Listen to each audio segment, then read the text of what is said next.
quants catalans hi ha?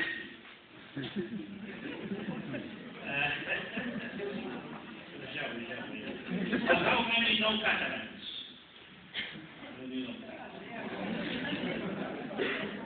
I will speak not very good English, but you will understand me. I hope. Well, in any case, it's said that you were requested to speak about the today's situation in Catalonia. That is not an exciting subject today.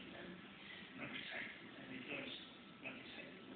Because now Catalonia is living a difficult moment. Not a positive moment, no? Not an exciting moment.